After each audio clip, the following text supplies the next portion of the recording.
Hello, I hope you're having a wonderful day wherever you are, whenever you are. I just wanted to come on here and share a little bit about um, like being a shaman, which I don't really know too much about, honestly, except for what I feel deep inside me and like what I know, my own like intuition and what I'm sensing and feeling. But it's just funny because I always feel this black cat with me. I've mentioned this before, but I always feel this black cat with me. And today I'm feeling lots of like, oh, there was a beautiful butterfly. Oh my goodness, so beautiful. See, this is why I love being in nature. And one of the things I wanted to talk about was if you're like super like into, I guess, nature, or like you find yourself needing to be in nature to be able to relax yourself, and you just are intrigued by animals, insects of all kinds. That's what I was really getting at, because I have to be in nature a lot right now to heal myself and to be with myself and to ground myself. Because I am receiving a lot of information from my like crown chakra. Like I'm just feeling highly intuitive right now, and so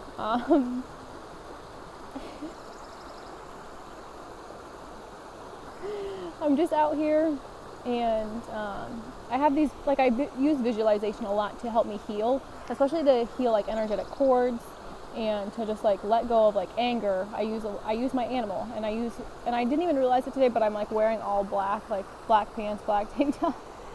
And I was just out here like looking into the woods, and I was like just visualizing myself as this wild cat going crazy, just like using my claws to like rip things apart and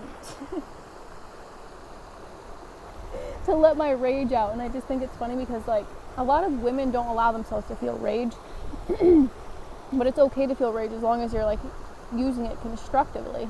Otherwise it just sits inside of us and it just stews, and then we just blow up. And then one thing that we really are, and this is something I'm learning about myself and that I've just learned and like integrated recently, and that I wasn't very aware of about myself, was being passive aggressive. Oh my goodness. But that's what happens when we don't express our anger, and it just sticks in. We just keep it inside of us, and we don't allow ourselves to like feel it because we don't have hair mouth. We believe that like we've been taught for like a very long time that it's not ladylike to feel our anger. And so we keep it inside and we suppress it, and then it comes out in like little remarks or little comments, or, you know, like you get like a little tone, like totally, that's me, you know, that's totally been me. But I'm just like healing that part of me, and it's just awesome to like see myself heal it, and how I'm like choosing to heal it, and how I'm like freeing myself from like not feeling so like almost possessed by your anger, because your anger like almost possesses you. It keeps you in this very dark energy, this very heavy energy, and you just don't have any room for any lightness or any play or any fun. And you know, I'm about having fun, and so when I notice myself having anger, I really have to channel it into something, like into artwork. Like that's why I like to write or use poetry, because it helps me channel that anger into love or into creation. It's like a good way to transmute it. And then, but like also if you're not aware of it, and like,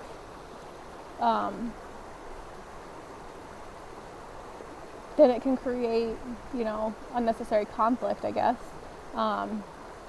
If you're using it in a way that's like passive aggressive, like you're manipulating with it, which would be what we do with our feminine energy, is we're passive aggressive. That's a distortion of the feminine energy. Instead of being upfront and communicating clearly, we tend to be passive aggressive. I feel like that stems from like having low self-esteem and not having a lot of like confidence, or not really understanding your anger, or understanding where it's coming from, and understanding where it's like actually stemming from. Because what happens a lot of the time, and what I'm realizing and what I'm really working through, is that with my spiritual partner, I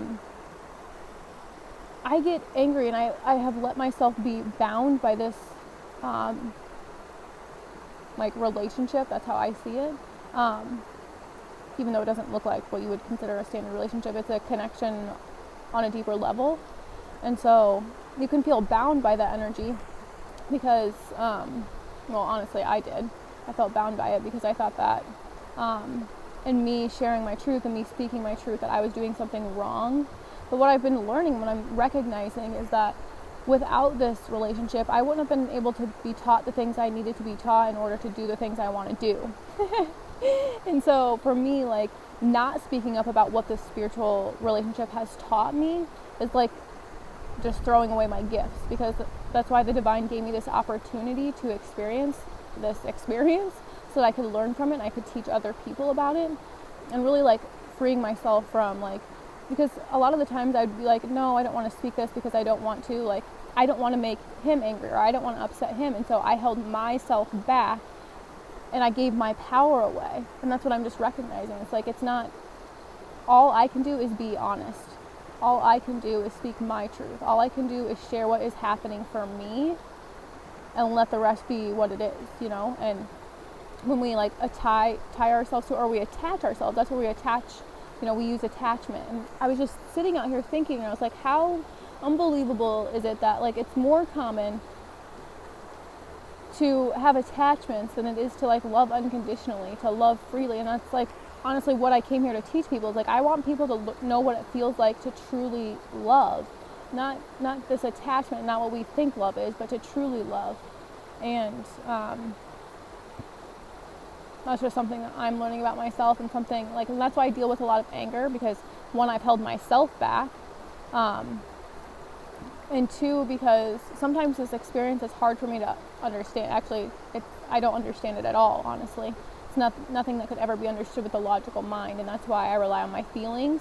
That's why I trust my feelings above all else, and that's why I feel confident in knowing what I know and feeling what I feel, is because I trust myself. And that's ultimately what this experience taught me, is how to trust my feelings again, how to learn how to live from my heart again, how to lead with love. And I think that's the most important thing of all, is like, and that's just like, I woke up and like that totally changes your, when you can look at somebody, when we look at the people that we love the most and we look at the people that hurt us the most, you know, they can go hand in hand, and they're kind of the same on different levels. For me, recognizing that my spiritual partner never hurt me, that all my spiritual partner did was trigger wounds within me where I was hurt, and that was my responsibility to heal, and not attaching my anger, not attaching my resentment, not attaching my, you know, not attaching those things to that partner, but recognizing where those wounds were actually stemming from, and then doing the work to heal those wounds. And like, and that's just like what I'm thankful for, is because without this experience I wouldn't be able to learn how to love. And I think that's what we're all searching for, right? Is love. And a lot of us want love without giving love, without becoming love. And that's when we attract attachment. That's when we attract, you know, relationships that don't work out, or that aren't satisfying, or that betray us, or that hurt us, you know, because we're hurting, because we're betraying ourselves. And I think that's just a really important lesson to learn. And I just never thought this is what love would look like. And I think that's just like a huge common misconception, and it's something it's something my small mind and my ego still struggle with, because my small mind hates my spiritual partner. Like, and I don't mean to say that in a way that's like if I am in my ego, if I'm in my mind, and it wants to protect me, and so it senses that it's in danger because of past wounding, you know. And if I allow myself, if I don't tame my ego, if I don't constantly take control of those thoughts and say like, hey, I see that thought is coming from actually this time when you were hurt that time, you know, like when I don't recognize those things within myself, I become very like guarded, or I close myself off, or I act defensive. And that's just okay. That's okay. That's exactly what we're learning. That's what I feel like. It's exactly what we're learning. And we're learning how to like lay down the armor, because so many of us struggle with keeping our hearts open, and we want to receive love, yet we struggle to receive love because we have woundings around our hearts. And we don't truly allow people to be intimate and see who we truly are, because we fear that like our hearts are going to be hurt. And so then we just don't go there at all. But when we don't go there with, you know, when we're not allowing ourselves to go there with another person, we're really not allowing ourselves to go there with ourselves. And until you can go there with yourself, you can't go there with another person. And so it's really about like going deeper within yourself and seeing where your wounds stop you from showing how you really feel. They stop you from giving love because you're scared to actually receive it. So then you stop yourself from giving it. That way you never receive it. And then you have to like look back, and you have to, that's like the shadow work and the psychological work that a lot of people don't really like recognize when it comes to like being in a relationship. Like, who teaches us these things? I didn't know any of these things until I began to like teach myself and became self-aware. And when I started seeing things, and like it would just lead me to different, like, I read things in books, I read things from other healers, like I hear messages, and to me, awakening is just a remembering of everything you've already known.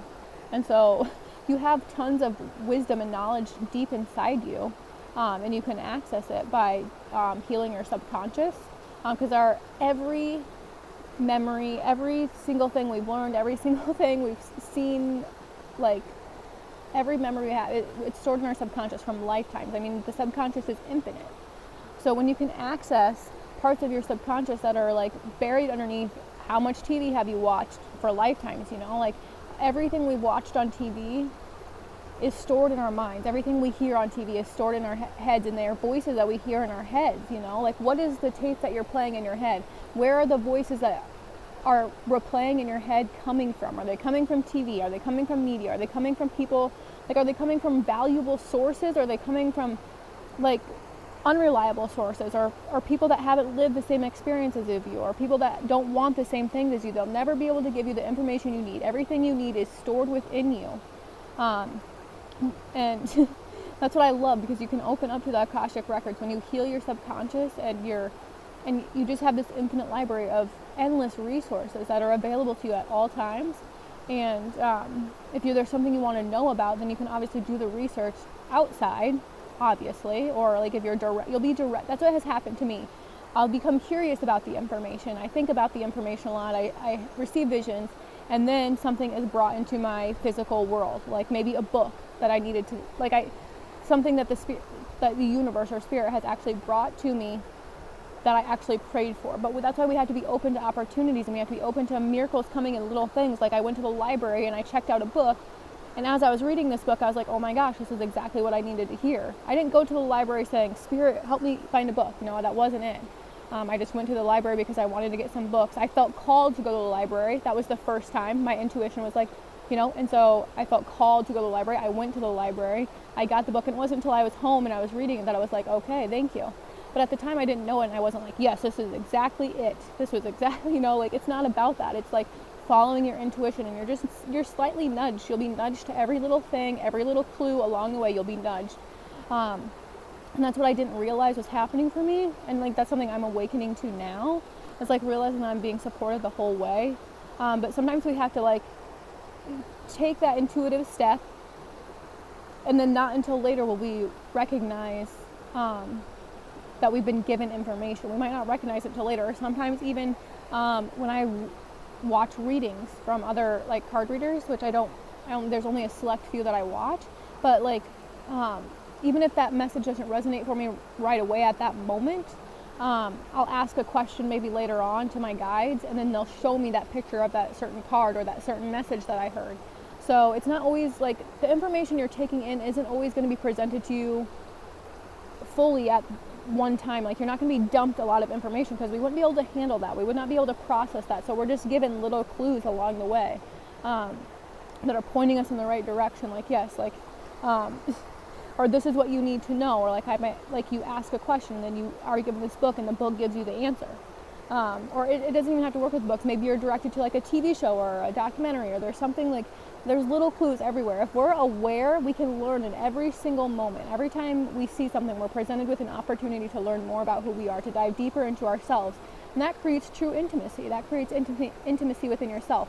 One thing that I noticed with my Black Panther, because this is all coming full circle, is that she comes around when I have a lot of sexual energy. I just feel her, especially with writing, but also I just feel really horny, and I just feel like good in my body, and I just feel like, rawr, you know, like I just feel like a cat. I feel powerful. I feel like full of fire, full of life, full of energy.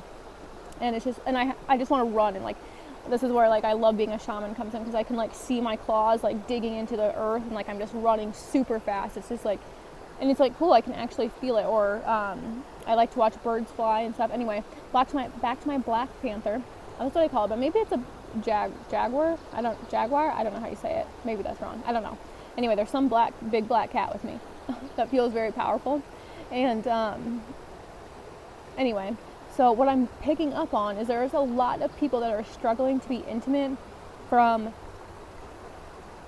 sexual wounds, like especially in childhood, like molestation, sexual abuse, even rape, like and you can see this coming to light kind of in the political stance with that abortion law and the rape and the incest, and women not having like rights over their own body. It's just like, it's sickening with all the white males that made this law. It's just, oh my gosh, it's just like, I can't, like, and that's what makes me angry. But if I sit on the news and I just let myself stew, like, I could just rip people apart. Like, my Black Panther literally comes out and I just want to go into a rage, so I can't allow that stuff into my space. I understand that it's happening. I'm not denying the fact that it's happening, but I also, there's not a whole lot we can do except for send love and to turn our rage into love and turn our passion, like, because it's, we got to do something different. We can't fight fire with fire. We got to meet the patriarchy with love, and nobody's going to want to do that. We want to rip the patriarchy apart, right? We want to just fucking dismantle this nonsense, and we want to beat the living shit out of these people, but we have to meet them with love, and we have to understand why they're doing this, because it's what they've been taught, it's what they know, it's subconscious. And it's just like, it's just funny to me that we can't see, like it's like, we're not going back in time, guys. This is, like, come on, like, let's move it along here. Like, we're gonna have to be freaking pushed out of this, like, nest, like, because we're way too comfortable here, especially like white supremacists, like male white supremacists. Like, it's like time to, like, your time is up, literally. I love that, like, that movement, time is up, because it's like, get out of here, like. See, that's why I laugh. That's why it's so important to laugh and keep your vibration high, and I laugh about Donald Trump too, because honestly, all I can do is laugh. Otherwise, I will just like try to understand it logically all day long, and I'll never be able to understand. And so I'm just like, this has got to be for a reason. I know God is doing this for a reason. We're all learning something here. What can we learn from this? And that's why I'm like trying to stay and focus on the positive and try to empower women from a place of love, and not from a place of rage and anger and hurt and betrayal, but from a place of understanding and compassion and forgiveness, because that is how we're going to change the world. That is what the feminine rising is all about. And this is about the feminine rising within the masculine too, because men need this too. Men are dying inside too. And anyway, I get really passionate about it, so I'm like hitting my leg. But anyway, a lot of people are suffering because of the patriarchy and because of the misuse of our sexual energy. And people wonder why we have such sick things happening in this world, and it's because that it's just been passed on from generation to generation. And these are like people that do bad things on some level don't believe they're doing bad things, because it's normal behavior to them. And so what we have to do is meet them with compassion. Yeah, we can say they're a sick human being, that they're terrible and awful, and how could they do such a thing? Or we can look at them from like a soul perspective and understand on the psychological level that the environment that they grew up in is probably what taught them how to be. It's the whole part about nurturing. Like, you have to nurture the light. We all have darkness inside of us, all of us. It's part of our human nature. We cannot deny our darkness. And it's because we're denying our darkness and we're shaming our darkness and we're sweeping our darkness under the rug that we continue to experience very heavy things. And because we're not bringing it into light, we're shaming it and we're hiding it away. And it really needs, and that's why I love that there's just so many light workers awakening. And that's why I feel super passionate about it, because I believe that a lot of people that came here to raise the vibration of the planet and that have very high frequency energy are actually stuck in deep despair and pain and rejection and loss, and they're in a very dark energy. Because when we have very high vibrational energies, when we come into this earth plane and we experience the earth, and we experience like the duality, souls that tend to be very light have actually experienced a lot of darkness and have a lot of dark karmic energy that they came here to release. so that they could raise the vibration of the planet, so they could literally lift their consciousness and like raise it, because it's really like our planet is very heavy right now, in a very heavy energy right now because of a lot of things that are happening in America. That's why I know that I incarnated in America in this time right now, is to help raise the vibration of the planet. And I know that sounds like so bizarre, like how could I know that? But I remember designing this lifetime. I remember, and for me, awakening is just a remembering. I remember like coming in. I remember why my mission was here. I remember that this was going to be one of my favorite lifetimes. Like I remember like deciding where me and my spiritual partner were going to live, the place we were going to grow up in, the like the way we would look, and how we would meet, and like, and it's just crazy to see now, like, because when we can access that information, then we can see things from a broader perspective, and we understand why certain things are happening, especially in our country as a whole. So anyway, what I was getting back to the sexual energy and our sexual energy being misused is, well, one, we're just not well educated, in my opinion, especially on the energetic health of our sexual energy, like the energy behind it. It's really been used for like profit. Think about like the pornography industry and how like our society makes like so much money off like women's appearances and how we look, and like our bodies have been turned into like a way to make money, like our body dysmorphia. And there's so many people that are struggling with body dysmorphia that keep them from being intimate. I was one of those people.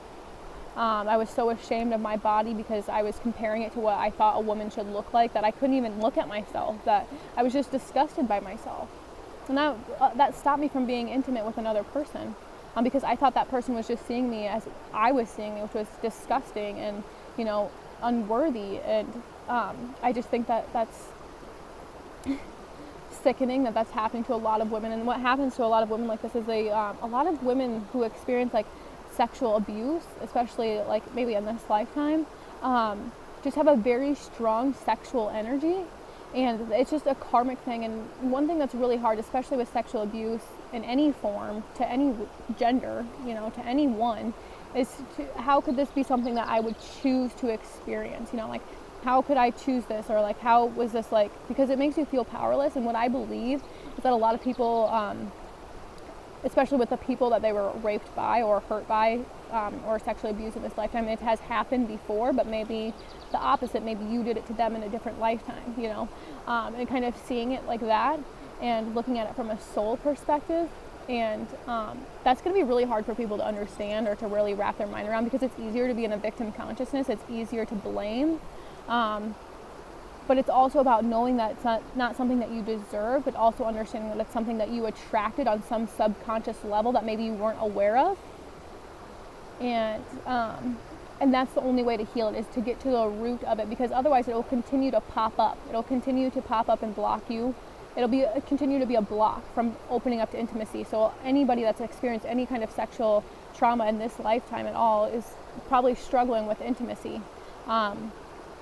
And also it's about healing that emotion and getting back to the root of it. So going back, like to relive the moment, to take yourself back to that experience. One thing I can share with me that happened for me personally, I was not sexually abused in the traditional sense in this lifetime, but I did have experienced sexual trauma as a child. I was abused by my babysitter, and I remember this wasn't always something I remember. I remember my parents telling, or I found a tape like that had been recorded on the news, and I watched that probably when I was like 9 years old, maybe 10 years old. Still didn't kind of comprehend it really at all. And then like I knew later on, and I had asked my parents about it more, and as I've been healing a lot of sexual energy, especially this last, like I go through different phases, so this like last phase, memories from that experience resurface. And I remember it the first time I ever felt pain so immensely that I blocked it out, it hurt so much that it was the first time I ever felt pain so bad. And I was probably like 2 years old, maybe around 2. I don't really know for sure, but it did damage my vagina, and I did have to have surgery to repair that. And that was a block. And so I noticed that block when I experienced sexual energy. Like I can feel sexual energy coming from my spiritual partner, and what would happen is it would trigger like any blockages keeping me from being intimate with him. And so that was something that came up recently for me, and something that was keeping me, and I didn't understand. Like, so what would happen is I would kind of like close myself off. I remember I'd get like really tight in my womb area, like my muscles would kind of contract. And this also brought up wounding from past lifetimes where I was raped in a past lifetime. And the pain that I felt then was immense. And so it triggers that pain. We still, those memories from those lifetimes, and those memories and the things we felt even in this lifetime are still stored in our subconscious. So when we access those memories and we go back to heal those memories, it's going to be like reliving it. It'll be painful. And I remember feeling pain to my vagina and like crying, like while I was healing this, and I like understanding like that it was like nothing to be like ashamed of, understanding that what I had to do is go back and I had to hold that little girl. I had to hold her and tell her everything was going to be okay, that everything was okay. And that's what happened when I had to heal my my pain around like my heart being broken by another man, because in this lifetime I experienced, the first man that ever betrayed me was my dad. When I was physically abused, like when I was spanked, and like I don't mean that my dad was like physically abusive, I don't want to say that, but I was, when I consider being hit in any form physical abuse. I mean, I just think it's wrong on so many levels. Like, it's a whole nother patriarchal thing that I just don't even want to get into right now, but it's something that like really totally affects your ability to be intimate. And every touch that I experienced from a man, I associated with pain. And so again, I wouldn't allow my spiritual partner to touch me because I was scared to be touched by a man, because I thought I was going to be, like it's just a subconscious belief, and you have to go back and you have to remember the first time you experienced that pain and understand that it wasn't coming from that spiritual partner, but it was being triggered from a memory you had that you stored in your subconscious as a child. And so getting to the root of the problem really helps you heal it. But if you just like mask it and you just pretend it doesn't happen, or like you struggle to be intimate without like I know a lot of people that suffer from sexual abuse, they use like alcohol, or they use like drugs to like be able to be intimate with their partner, because it's the only way that they can be, because they struggle to be there, because that memory is going to be triggered. That it's like PTSD. That memory is going to be triggered every time you're intimate with somebody, and it can make you close off. It'll make you be defensive. It'll make you wall up. It'll make you shut down, and that's totally okay. That is normal. That is okay. Like, you're working through healing your wounds, and a lot of things that happen for women too. That's what I'm sensing a lot. There's a lot of feminines that have like a very deep sexual energy, and they have this energy for a reason, because they came to create with it. They're probably very creative. They have some kind of deep feminine energy or wisdom to share, like they're healers, or they just came to help they're like warriors. That's what I'm saying, and that's what I'm learning about myself, is because like I was saying, there's a lot of people that have experience right now, a lot of darkness, a lot of light beings, light energy that came here to raise the vibrational planet, experience very hard things, especially as children, because their energies are so light. And I think about the sexual energy and why children that have a high sexual energy and are very pure would, why they would attract somebody like that. Why they would attract some form of sexual abuse. Because they have a very pure energy and a very sexual energy. And because our sexual energy has been distorted, people distort that sexual energy onto children, and that's where it's hard to understand the thinking behind somebody who would do that. Because on some, it does make sense. You see a child, they're beautiful, they're pure, I understand that. And then you mix the sexual energy. But if you've been distorted with the sexual energy, if the other person, most likely people that sexually abuse have been sexually abused. And so that's what they would associate it with. So it just gets kind of passed down until the wound is healed. And it can be very, and also like looking at it from the innocence side, like if we stopped shaming children for touching themselves, like it's totally normal to touch yourself, and you should be allowing your kids to touch yourselves. You should be teaching your children that their genitalia is precious and beautiful and pure and divine and sacred and magical and powerful, because truly it is powerful. And we shouldn't be shaming, because when there's shame and there's darkness associated with any sexual energy, that's just a potion for trauma. And it literally keeps people oppressed. And if you can see it from the patriarchal standpoint, that's why it continues to be passed down and passed down. And but it's really about getting to the root of the problem. And I see the root as the karmic soul lesson. And this has probably happened, and because we incarnate, and the people that hurt us most, like I said, we have a deep bond, a deep soul bond, and we wouldn't choose that soul to hurt us unless we felt completely safe with them on a soul level. And I know that I chose my dad on a soul level because our bond was so magnetic. I needed to have that super close bond on a soul level, through the emotions, through that deep heart. We needed a connection through the heart. And that's why I chose him to be my father in this lifetime. But I've also been his mother. He's also been my mother. We've experienced a lot of lifetimes together. And it doesn't matter. It's a soul contract. And a lot of people that experience trauma like that, or any kind of abuse, it's their soul contracts. And what we came to do is learn from them and to grow from them and to forgive. And that's why we would choose to be hurt by somebody, is because we're learning how to forgive. Or why we would choose to hate ourselves, because we're learning how